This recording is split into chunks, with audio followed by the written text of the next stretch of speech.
नमस्ते बच्चों, मैं श्रीमती सुशीला पाल आप सबका स्वागत करती हूँ। बच्चों, आज हम उपसर्ग क्या है और किस तरह से इन उपसर्गों को जोड़कर नए शब्द बनाए जाते हैं यह सीखेंगे। बच्चों, सबसे पहले हम यह समझ लें कि शब्द भाषा की संपत्ति होते हैं। प्रत्येक भाषा में नए नए शब्द बनने की प्रक्रिया चलती ही रहती है। हिंदी में शब्द निर्माण 3 प्रकार से होता है। पहला है उपसर्ग द्वारा, दूसरा है प्रत्यय द्वारा और तीसरा है समास द्वारा। देख रहे हैं कि किस तरह से विभिन्न शब्दों में प्र या उपसर्ग लगाकर नया शब्द बनता है। जैसे कि हार में प्र उपसर्ग लगाने पर प्रहार, दान में प्र उपसर्ग लगाने पर प्रदान, हर में प्र उपसर्ग लगाने पर प्रहर, बल में प्र उपसर्ग लगाने पर प्रबल, यह नया शब्द बना है। तो बच्चों, यहाँ इन उदाहरणों से यह स्पष्ट है कि हार, दान, हर तथा बल मूल शब्द हैं। यदि इनके आरंभ में प्र शब्दांश जोड़ दिया जाए तो इनसे क्रमशः प्रहार, प्रदान, प्रबल शब्द बनेंगे। आइए कुछ और उदाहरण देखते हैं।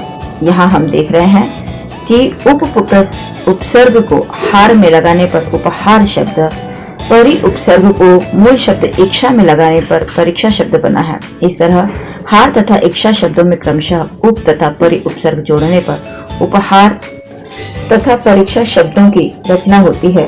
इस प्रकार कहा जा सकता है कि उपसर्गों के जोड़ने से मूल शब्दों के अर्थ में विशेषता या परिवर्तन आ जाता है। सर्वप्रथम हम देखेंगे कि उपसर्ग की क्या परिभाषा है। जिन शब्दांशों को मूल शब्द के पहले लगाने से शब्दों का अर्थ बदलता है या उनमें विशिष्टता आती है, उन्हें उपसर्ग कहते हैं। अब हमें देखना है कि उपसर्ग में विशेष क्या है, अर्थात क्या विशेष है, किस तरह से उपसर्ग लगाया जाता है, यह हमें ध्यान देना है। पहला है, उपसर्ग सदैव ही शब्द के आरंभ में लगते हैं। दूसरा, इनका स्वतंत्र रूप से प्रयोग नहीं होता, अर्थात मात्र उपसर्ग का यदि प्रयोग करें तो इस उपसर्ग शब्द का कोई अर्थ नहीं होता है।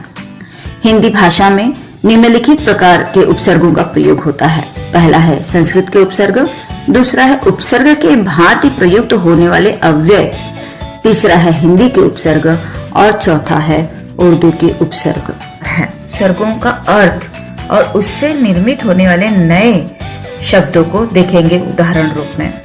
पहला है अंतर, जिसका अर्थ है भीतर, नया शब्द बनेगा अंतरात्मा, अंतरराष्ट्रीय, अंतर्मुखी।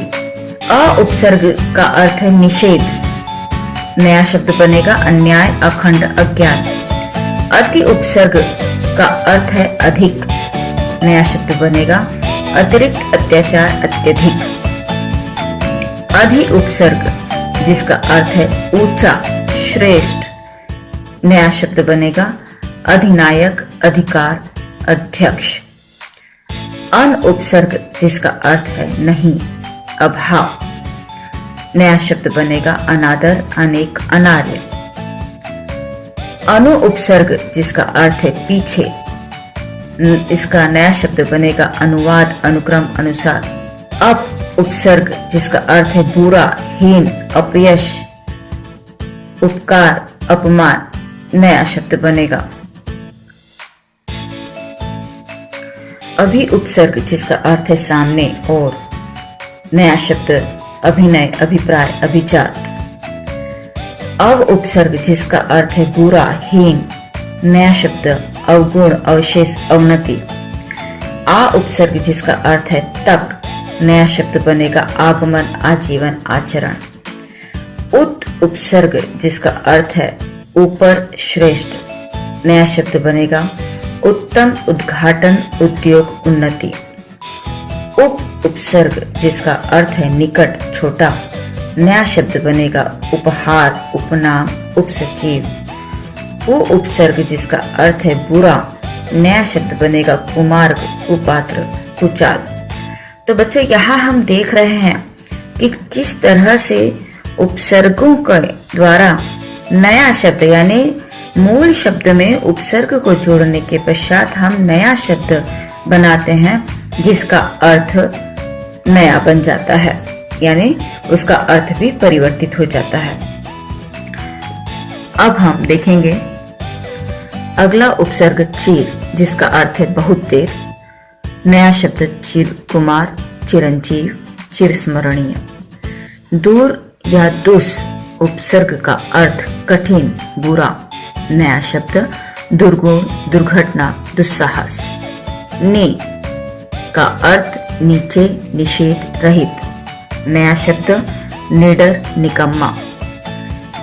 निर या निस का अर्थ है बिना। नया शब्द निर्बल, निर्मल, निसंदेह, निष्काम। परा उपसर्ग, जिसका अर्थ है उल्टा। नया शब्द पराजय, पराधीन, परामर्श। प्र उपसर्ग, जिसका अर्थ है आगे, अधिक। नया शब्द प्रगति, प्रमाण, प्रबल। प्रति उपसर्ग, जिसका अर्थ है प्रत्येक। नया शब्द प्रतिवर्ष, प्रतिदिन, प्रतिक्रिया। वि उपसर्ग, जिसका अर्थ है विशेष। नया शब्द विदेश, विजय, विज्ञान। सम उपसर्ग, जिसका अर्थ है पूर्ण, अच्छा। नया शब्द संगति, संदेश, सम्मान। स उपसर्ग, जिसका अर्थ है के साथ। नया शब्द सचिव, सपरिवार, सफल। सु उपसर्ग, जिसका अर्थ है अच्छा। नया शब्द सुगम, सुमति, सुयश। स्व उपसर्ग, जिसका अर्थ है अपना, और नया शब्द है स्वदेश, स्वतंत्र, स्वराज। बच्चों, अब हम देखेंगे उपसर्ग की भांति प्रयुक्त होने वाले अव्यय शब्दों को। यहाँ पर बताया है कि सह उपसर्ग, जिसका अर्थ है साथ। नया शब्द बनेगा सहोदर, सहगान, सहयोग, सहपाठी। बहिर उपसर्ग, जिसका अर्थ है बाहर। नया शब्द बनेगा बहिरंग, बहिर्गमन, बहिर्मुख। पुरा उपसर्ग, जिसका अर्थ प्राचीन है। नया शब्द बनेगा पुरातन, पुरातत्व। पुरः या पुरस उपसर्ग को जोड़ने पर, जिसका अर्थ सामने है। नया शब्द बनेगा पुरस्कार। अंतः या अंतर, जिसका अर्थ है अंदर, जोड़ने पर नया शब्द बनेगा अंतःपुर, अंतरराष्ट्रीय। सम उपसर्ग, जिसका अर्थ है समान।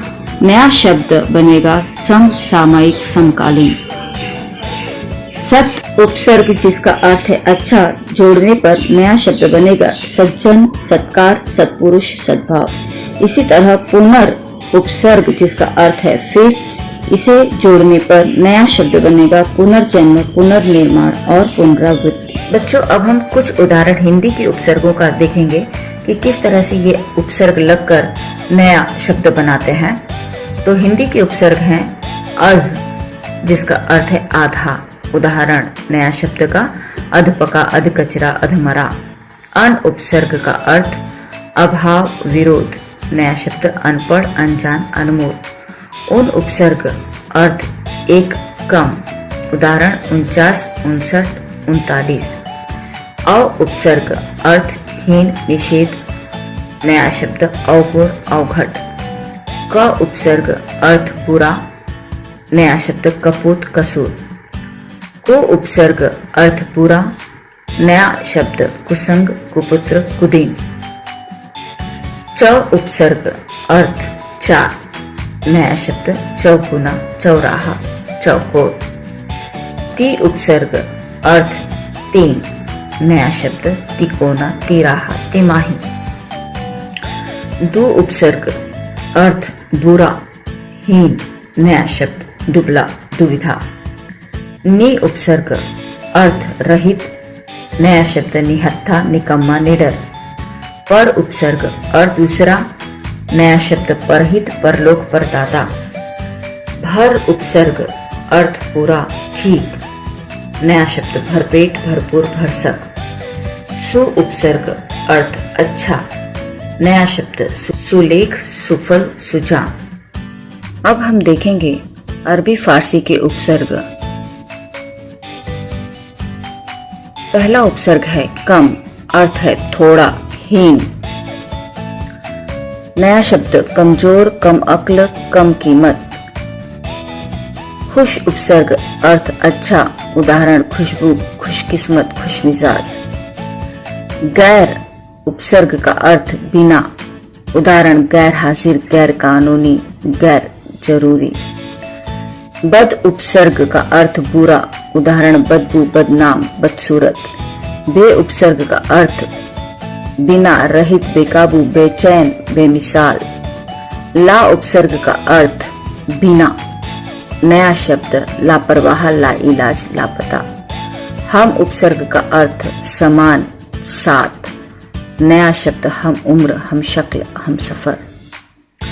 बच्चों, अब हम देखेंगे अंग्रेजी के कुछ उपसर्ग, उनका अर्थ और उनसे बने नए शब्द। डिप्टी उपसर्ग जिसका अर्थ है सहायक। उदाहरण यानी नया शब्द deputy commissioner, deputy inspector, deputy collector. Chief उपसर्ग अर्थ मुख्य। उदाहरण नया शब्द का chief minister, chief commissioner, chief justice. General उपसर्ग का अर्थ प्रधान। नया शब्द general manager, general secretary. Vice उपसर्ग का अर्थ उप या सहायक। नया शब्द vice chancellor, vice principal, vice president. Sub उपसर्ग का अर्थ अधीन, नीचे। नया शब्द sub division, subway, sub inspector. Head उपसर्ग का अर्थ प्रमुख। नया शब्द हेडमास्टर, हेड कांस्टेबल। बच्चों, यहाँ हम देख रहे हैं कि मात्र उपसर्ग या मात्र प्रत्यय को जोड़कर भी हम नया शब्द बना सकते थे और उस अर्थपूर्ण वह शब्द बनता, किंतु हम कई बार देखते हैं कि उपसर्ग और प्रत्यय दोनों एक साथ जुड़कर मूल शब्द में नया शब्द बनाते हैं। तो हम यहाँ पर इस तरह के नए शब्दों को देख रहे हैं जहाँ पर उपसर्ग और प्रत्यय दोनों जुड़कर नया शब्द बना रहे हैं। तो अन उपसर्ग मूल शब्द में एक में ता प्रत्यय के साथ अनेकता। प्राक उपसर्ग मूल शब्द इतिहास के साथ इक प्रत्यय के साथ प्रागैतिहासिक। अ उपसर्ग मूल शब्द विश्वास के साथ ई प्रत्यय को लेकर अविश्वासी। अन उपसर्ग मूल शब्द इच्छा के साथ इक प्रत्यय को जोड़कर अनैच्छिक। बद उपसर्ग नाम मूल शब्द को लेकर ई प्रत्यय के साथ बदनामी। प्रति उपसर्ग मूल शब्द आशा के साथ इत प्रत्यय को जोड़कर प्रत्याशित नया शब्द बनता है। बच्चों, एक बार दोबारा समझ लेते हैं हम कि मूल शब्द से पहले लगने वाला शब्दांश उपसर्ग कहलाता है और मूल शब्द के बाद जोड़ने वाला शब्दांश प्रत्यय कहलाता है। उपसर्ग तथा प्रत्यय का अपना कोई स्वतंत्र प्रयोग नहीं होता, वे किसी मूल शब्द में जुड़कर उसे नया अर्थ प्रदान करते हैं। बच्चों, उम्मीद है कि उपसर्ग और प्रत्यय आप लोग बेहतर तरीके से समझ चुके हो। वीडियो पसंद आया हो तो लाइक कीजिए, शेयर कीजिए और कमेंट कीजिए बच्चों, और सब्सक्राइब कीजिए। सब्सक्राइब करने के बाद वहां पर नोटिफिकेशन का बेल आइकन प्रेस कीजिए ताकि मेरे नए वीडियो आपको मिलते रहें। धन्यवाद।